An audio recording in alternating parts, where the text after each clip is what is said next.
Trading psychology এবং বিগিনার্সদের জন্য টিপ সংক্রান্ত আরও একটি ভিডিওতে আমি সুররঞ্জন গঙ্গোপাধ্যায় আপনাদের সবাইকে স্বাগত জানাচ্ছি। চলুন ভিডিওটা শুরু করি। দেখুন, আজকেও একটি বাস্তব উদাহরণ থেকে আমরা শেয়ার সংক্রান্ত কিছু বিষয় শিখব। যেমন বিগত কয়েকটা দিন থেকে আমি আপনাদেরকে বোঝানোর চেষ্টা করছি বাস্তব উদাহরণ থেকে একটা সেক্টর চলছে যেখানে বাস্তব গল্পের মাধ্যমে, যেটা ট্রেডারদের মুখের অভিজ্ঞতা, সেটার সাহায্যে আপনাদেরকে আমি শেখানোর চেষ্টা করছি। তো দেখুন, চার চাকা আমরা কখনো না কখনো কেউ চেপেছি চার চাকাতে, কিংবা নিজেরা চালিয়েছি। যেমন আমি কিন্তু চার চাকা নিজে, আমার লাইসেন্স আছে, আমি নিজে চালাতে পারি, কিন্তু বেশিরভাগ সময়েই আমি কিন্তু ড্রাইভারের পাশে বসে যাই, কারণ নিজে কোনো কাজকর্ম করতে করতে যাই বা একটু আনন্দ করতে করতে যাই, সুতরাং আমি তখন ড্রাইভারের পাশে বসে যাই। তো যখন আমি চালাই বা ড্রাইভারকে দেখি, তখন আমি বোঝার চেষ্টা করি যে এর কাছ থেকে আমার কি শিক্ষণীয় আছে, এই একজন পোক্ত ড্রাইভারের কাছ থেকে আমি কি করে শিক্ষণীয়, আমার কি কি থাকতে পারে। যখন আমি সামনে বসে মনে করুন চোখটা বুঝে দিলাম, তখন আমি ভাবছি যে এর কাছে একটা নিশ্চিন্তে গাড়ি চালিয়ে চলছে, একে আমি নিশ্চিন্তে চোখ বুঝে ভরসা করব কিভাবে। আমি তো সতর্ক হয়ে বসে থাকবো যে হাই রোডের উপর গাড়ি চলছে, এই বোধহয় ধাক্কা মেরে দিল, এই বোধহয় আমার, তাহলে তো ঘুম হবে না। তাহলে আমি নিশ্চিন্তে কি করে বসে থাকতে পারবো। তাহলে একজন অভিজ্ঞ যদি ড্রাইভার আপনি পেয়ে যান, তাহলে কিন্তু আপনি নিশ্চিন্তে থাকতে পারবেন। তাহলে সেই অভিজ্ঞ ড্রাইভারের কি বৈশিষ্ট্য আছে একবার কি ভেবে দেখেছেন? সে অভিজ্ঞ ড্রাইভার জানে যে কখন গাড়ির গতি বাড়াতে হয়, কখন কমাতে হয়, কখন ব্রেক কষতে হয়, কখন থামতে হয়। একজন অভিজ্ঞ ড্রাইভার কিন্তু এটা জানেন। আর তিনি যদি জেনে থাকেন, তবেই কিন্তু তার যে প্যাসেঞ্জাররা, যাদেরকে তিনি চালিয়ে নিয়ে যাচ্ছেন, তারা কিন্তু নিশ্চিন্তে থাকতে পারবে। তাহলে আপনার একটা বড় ক্যাপিটাল আছে, সেটাকে আপনি চালিয়ে নিয়ে যাওয়ার চেষ্টা করছেন।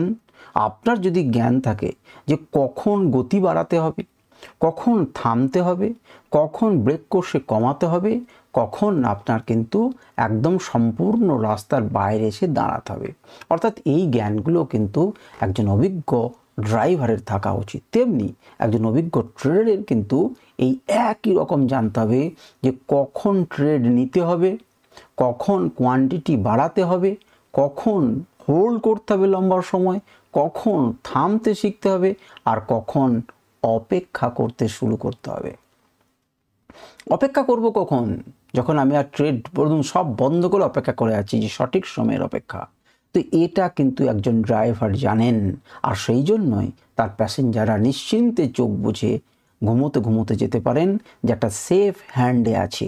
আপনার টাকাকে যদি আপনার সেফ হ্যান্ডে রাখতে চান, তাহলে পরে এই বৈশিষ্ট্যগুলো আপনাকে শিখতে হবে একজন ড্রাইভারের কাছ থেকে।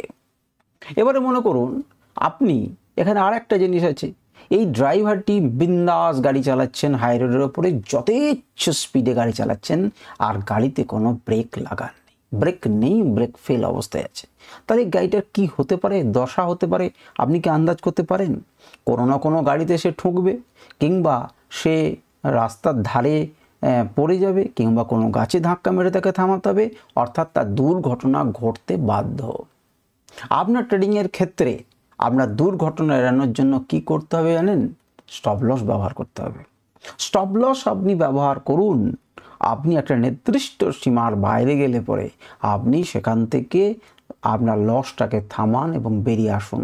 কারণ ওই যে যারা আপনার উপরে নিশ্চিন্তে বসে আছে, তাকে কিন্তু জানতে হবে কি করে আমি ব্রেকটা ছাড়া গাড়ি কিন্তু চালাবো না।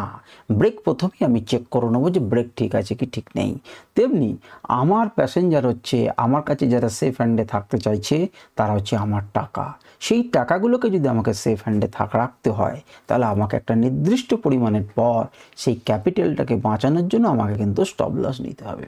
তাহলে একজন অভিজ্ঞ ড্রাইভারের কাছ থেকে আমরা কিন্তু এগুলো শিখতে পারি, এবং আমাদের ট্রেডিং জার্নিকে আমরা একটা সুন্দর জায়গাতে নিয়ে চলতে পারি। আশা করি এই উদাহরণ আপনাদের শুনে ভালো লেগেছে, এবং আপনারা শেখার চেষ্টা করবেন এই ঘটনা থেকে।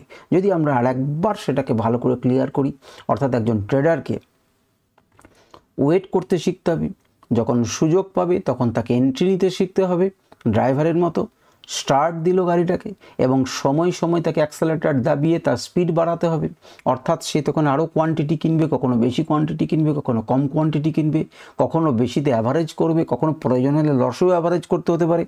এরপর যখন নিয়মিত কখনো কমে যাবে, অর্থাৎ কখনো ট্রেডিং কমিয়ে দেবে, কখনো একবারে ট্রেডিং থামিয়ে দেবে, এক্সিট করবে ইত্যাদি সমস্ত কিছুকে, এবং কখন স্টপ লস ব্যবহার করবে, এই প্রত্যেকটা জিনিসকে কিন্তু একজন অভিজ্ঞ ড্রাইভারের কাছ থেকে প্রত্যেকটা ট্রেডারের এই গুণগুলোকে আয়ত্ত করা উচিত এবং শেখা উচিত। আশা করি আপনাদের এগুলো খুবই ভালো লাগছে এবং আপনারা এনজয় করছেন এবং আপনারা শিখতে পারছেন এই বাস্তব উদাহরণগুলো থেকে। নমস্কার, ধন্যবাদ।